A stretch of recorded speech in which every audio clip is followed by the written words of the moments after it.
Headshot এমন একটা জিনিস, যদি আমরা কাউকে ওয়ান টেপ মেরে দিই তাহলে আমাদের খুশির সীমা থাকে না, কিন্তু সে জায়গায় যদি এনিমিরা আমাদেরকে ওয়ান টেপ মেরে দেয় তাহলে কিন্তু দুঃখে কষ্টে ডিপ্রেশনও হতে পারে। এজন্য আজকের এই ভিডিওটা ইতিহাসের সেরা ভিডিও হবে ওয়ান টেপ হেডশটের উপরে। কারণ গাইস আজকের এই ভিডিওতে থাকতেছে 5টা secret tips and tricks one tap হেডশটের ব্যাপারে। আর এই 5টা টিপসের ভিতরে 4 নাম্বার আর 5 নাম্বার টিপসগুলো ফলো করলে ওয়ান টেপ হেডশট থেকে বাঁচতেও পারবেন। আমি জানি গাইস আপনারা অনেক ইউটিউবে সার্চ করেন ওয়ান টেপ হেডশট ট্রিক্স, তার ভিতরে খুবই কম ভিডিও আছে এমন যেগুলোতে কারেক্ট ইনফরমেশন দেওয়া হয়, কিন্তু আজকের এই ভিডিওটাতে একদমই কারেক্ট ইনফরমেশন পেয়ে যাবেন। এজন্য গাইস আপনারা যদি খুবই সহজে ওয়ান টেপ হেডশট মারতে চান তাহলে আজকের এই ভিডিওটাকে সম্পূর্ণ দেখেন। সো চলেন গাইস আজকের এই ভিডিওটা শুরু করা যাক।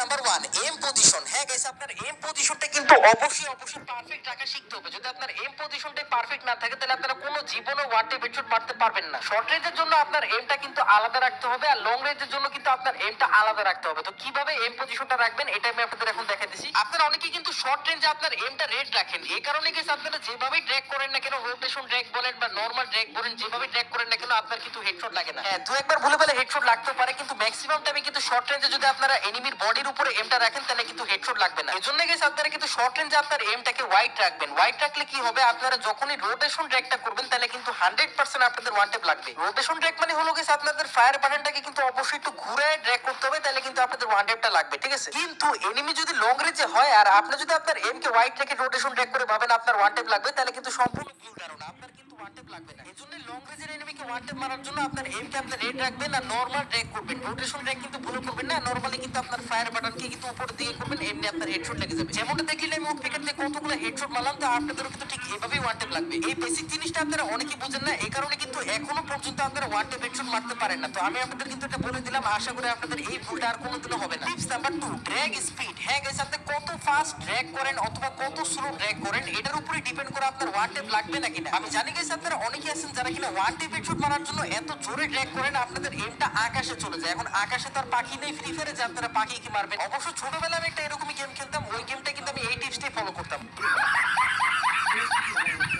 পয়েন্ট আসে, আপনারা যখন শর্ট রেঞ্জের ফাইট নেবেন তখন হ্যাঁ একটু আপনার জোরে কিন্তু ড্র্যাগ করতে হবে, তাহলে কিন্তু আপনার ওয়ান টেপ লাগবে। কিন্তু আবার এত জোরে ড্র্যাগ করবেন না যে আপনাদের এমটা আকাশে চলে যায়। আপনার এম আকাশে গেলে কিন্তু এনিমি আপনাকে আকাশে পাঠিয়ে দিবে, ঠিক আছে? এটা তো হয়ে গেল শর্ট রেঞ্জের কথা। এখন আসি লং রেঞ্জের এনিমিকে ওয়ান টেপ মারার জন্য আপনারা কত জোরে ড্র্যাগ করবেন। দেখেন গাইস, লং রেঞ্জের এনিমিকে ওয়ান টেপ মারার জন্য আপনারা অবশ্যই কিন্তু একটু আস্তে ড্র্যাগ করবেন, মানে বেশি জোরে ড্র্যাগ করবেন না, তাহলে কিন্তু ওয়ান টেপ লাগবে না। এখন অনেকেই হয়তো বুঝতেছেন না যে ভাই শর্ট রেঞ্জে এত জোরে ড্র্যাগ করতে হবে আবার লং রেঞ্জে এত আস্তে কেন পাইবে, এটার পিছনে কি কারণ? আসলে এটার পিছনে কিন্তু একটাই কারণ, সেটা হলো ডিসটেন্স। ডিসটেন্সটা আপনার বুঝতে হবে যে এনিমি আপনার কত কাছে বা কত দূরে, ঠিক আছে? এটা আপনারা যদি বুঝে যান তাহলে কিন্তু আপনার প্রত্যেকটা এনিমিকে ওয়ান টেপ মারতে পারবেন। আর guys, thank you so much. আমার কিন্তু 35k সাবস্ক্রাইবার কমপ্লিট হয়ে গেছে। তো আজকের এই ভিডিওটাকে যারা যারা দেখতেছেন তারা সবাই মিলে কিন্তু একটা করে লাইক দিয়ে দিবেন। আর চ্যানেলে যদি আপনারা নতুন হয়ে থাকেন তাহলে অবশ্যই কিন্তু চ্যানেলটাকে সাবস্ক্রাইব করে রাখবেন এরকমই টিপস এন্ড ট্রিক্স ভিডিও পাওয়ার জন্য। আর হ্যাঁ, হোয়াটসঅ্যাপ চ্যানেলে কিন্তু খুবই তাড়াতাড়ি কিছুদিন পরে কিন্তু টিম কোড দিয়ে আপনাদের সাথে গেম খেলবো। তো আপনারা অবশ্যই কিন্তু হোয়াটসঅ্যাপ চ্যানেল পেয়ে যাবেন। আর গাইস, ফেসবুক পেজেও কিন্তু আগের মতনই ভিডিও আপলোড হবে। আপনারা যদি বেশি একটা ইউটিউব না দেখেন তাহলে আপনারা ফেসবুক পেজ থেকে বেশি কষ্ট আমি দেখতে পাচ্ছি। এক্সাম্পল দিয়ে দেখেন, ফুটবল যে গেমটা আছে সেই গেমে কিন্তু 4 বছর পর পরই একটা ওয়ার্ল্ড কাপ আসে, ঠিক আছে? যেমন ওয়ার্ল্ড কাপে আপনারা জানেনই অনেক দলই খেলে, ব্রাজিল, আর্জেন্টিনা। তো এই 4 বছর টাইমটা কেন দেয় প্লেয়ারদের? 4 বছরের জায়গায় 2 বছরও তো দিতে পারতো বা 1 বছরও তো দিতে পারতো, কিন্তু 4 বছর এজন্য দেয় যাতে তারা প্র্যাকটিসের জন্য টাইম পায়। তবে আর অনেক কারণ আছে, কিন্তু ম্যাক্সিমাম কেসেসে কিন্তু 4 বছর টাইম দেওয়া হয় প্লেয়ারদের প্র্যাকটিসের জন্য। আশা করি বুঝতে পারছেন যে প্র্যাকটিস কতটা বেশি ইম্পর্টেন্ট। প্র্যাকটিস ছাড়া আপনারা কোনো জায়গায় সাকসেস পাবেন না, তেমনি কিন্তু ফ্রি ফায়ারে ওয়ান টেপ মারতে পারবেন না। এখন আসি যে কিভাবে আপনারা ওয়ান টেপ হেডশটের প্র্যাকটিসটা করবেন। দেখেন, প্র্যাকটিস করার জন্য একটাই জায়গা আছে, সেটা হলো ট্রেনিং গ্রাউন্ড। ট্রেনিং গ্রাউন্ড বারবার নিজেদের জায়গা চেঞ্জ করে। আপনারা যদি ওয়ান টেপ মারতে মিস করে দেন তাহলে কিন্তু এই পুতুলগুলা অন্য জায়গায় চলে যাবে।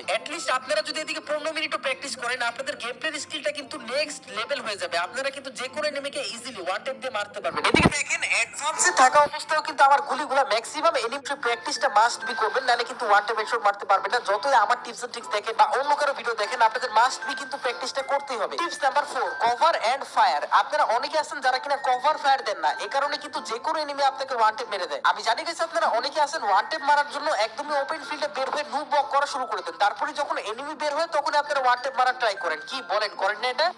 কিন্তু এটা আপনারা আর কোনোদিনও করবেন না, কারণ এমনটা করলে কিন্তু আপনাদের ম্যাক্সিমাম কেসে ওয়ান টেপ মিস হবে আর এনিমিরা কিন্তু আপনাকে ওয়ান টেপ মেরে চলে যাবে। এখন গাইস, আমি আপনাদের বলি যে কিভাবে আপনারা কভার ফায়ার দিবেন। দেখেন, শর্ট রেঞ্জের জিনিসটা আমি বুঝতে পারছি যে আপনারা কি করবেন, ওয়াল লাগাবেন, ফায়ার করবেন অথবা অনেক বেশি মুভমেন্ট দেখাবেন, কিন্তু লং রেঞ্জে আপনারা এই টিপসটা ফলো করতে পারবেন না। তো লং রেঞ্জে আপনারা কি করবেন, যে কোনো একটা গ্লোয়াল বা যে কোনো একটা বাসার পিছনে কিন্তু কভার নেবেন। যেমন দেখেন আমি কিন্তু গুলালের পিছনে কভার নিছি, আর কভার থেকে বের হয়ে কিন্তু আমি একটা এনিমিকে ওয়ান ট্যাপ লাগাই দিছি। আপনারা জাস্ট 1-2 মিলি সেকেন্ডের জন্য কভার থেকে বের হবেন, তারপরে কিন্তু ফায়ারটা করবেন, ঠিক আছে? ওয়ান ট্যাপ লাগলে ভালো, ওয়ান ট্যাপ না লাগলে কিন্তু আপনারা আবারও কভারে চলে আসবেন, তারপরে কিন্তু আবারও চান্স পাবেন ওয়ান ট্যাপ মারার। যেমন এই ক্লিপটা দেখেন, প্রথমবারে কিন্তু আমার ওয়ান ট্যাপটা মিস হয়ে গেছিল, তারপর দ্বিতীয়বারে আমি কিন্তু ওয়ান ট্যাপ লাগাই দিছি। এজন্য এই টিপসটা কিন্তু অনেক মারাত্মক একটা টিপস। এনিমিরা আপনাকে ওয়ান ট্যাপ মারতে পারবে না, এর কারণ হচ্ছে গেছে আপনারা কিন্তু জাস্ট 1-2 মিলি সেকেন্ডের জন্য কিন্তু কভার থেকে বের হবেন, তারপরে কিন্তু আপনারা ওয়ান ট্যাপের জন্য ট্রাই করবেন। যদি ওয়ান ট্যাপ নাও লাগে আপনারা কিন্তু সাথে সাথে আবার কভারে চলে আসবেন। তো এতে কি হবে গাইস, এনিমিরা কিন্তু আপনাকে দেখতেই পারবে না। তো ওয়ান ট্যাপ মারবে কিভাবে? আপনারা ওয়ান ট্যাপ খাবেন না, কিন্তু আপনারা কিন্তু এনিমিকে ওয়ান ট্যাপ মারার জন্য ট্রাই করবেন, আর ওয়ান ট্যাপ লাগলে তো কথাই নেই। কিন্তু শর্ট রেঞ্জ এনিমির ওয়ান ট্যাপের থেকে বাঁচার জন্য আপনার কিন্তু একটু ফাস্ট মুভমেন্ট করতে হবে এবং একটু ফাস্ট সিট আপ বল লাগাতে হবে, তাহলে কিন্তু এনিমি আপনাকে ওয়ান ট্যাপ মারতে পারবে না, কিন্তু আপনি এনিমিকে ওয়ান ট্যাপ মারা ট্রাই করতে পারবেন এবং আপনি এনিমিকে ওয়ান ট্যাপ মেরেও দিবেন। Tips number 5, do not give fast fire. মানে কি আপনারা কোনোদিনও ফাস্ট ফায়ার দিবেন না। ফাস্ট ফায়ার দিলে কিন্তু 80 থেকে 90% চান্স থাকে এনিমি আপনাকে ওয়ান ট্যাপ মেরে দিবে। অনেকেই হয়তো বুঝতেছেন না যে ফাস্ট ফায়ার জিনিসটা কি। ফাস্ট ফায়ার দিলে যে এনিমি আমাদেরকে ওয়ান ট্যাপ মেরে দিবে, কারণ কি? আসলে ফাস্ট ফায়ার জিনিসটাই তো অনেকে জানে না। দেখেন গাইস, ফাস্ট ফায়ার মানে হলো আপনারা যখন এনিমিকে মারার জন্য প্রথম গুলিটা মারেন, ওই গুলিটাকে কিন্তু ফাস্ট ফায়ার বলা হয়। ফাস্ট ফায়ার যদি আপনি দেন তাহলে আপনি ওয়ান ট্যাপ খেয়ে যাবেন, আর যদি ফাস্ট ফায়ার এনিমি দেন তাহলে কিন্তু এনিমিকে আপনি ইজিলি ওয়ান ট্যাপ মারতে পারবেন। যেমন এই ক্লিপটা দেখেন, আমি কিন্তু ফাস্ট ফায়ার দিয়ে দিই আর একটা এনিমি কিন্তু আমাকে ডাউন করে দেয়। তো এটার পিছনে রিজনটা আমি আপনাদের এখনই দেখাচ্ছি। আমি দেখেন এদিকে যখনই ফার্স্ট ফায়ারটা দিছিলাম তখনই আমার বডিটা কিন্তু স্টিল দাঁড়ায় যায়, তো তখনই কিন্তু এনিমিরা ইজিলি আমাকে ওয়ান ট্যাপ মেরে দেয়। এই ফার্স্ট ফায়ার দেওয়ার মিস্টেকটা যদি আপনি করেন, আজ পর্যন্ত আপনি ওয়ান ট্যাপ মারতে পারবেন না, উল্টা ওয়ান ট্যাপ খেয়ে যাবেন। পরে আপনারা আমার ভিডিওতে কমেন্ট করবেন যে ফাইন ভাই আপনার সব টিপস এন্ড ট্রিক্স ফলো করলাম কিন্তু তাও ওয়ান ট্যাপ মারতে পারতেছি না। এই টিপসটা কোনো ইউটিউবারে আপনাদেরকে বলবে না, কারণ সবাই চায় তারা নিজেরা শুধুমাত্র প্রো প্লেয়ার হয়ে থাকুক আর আপনারা নুব।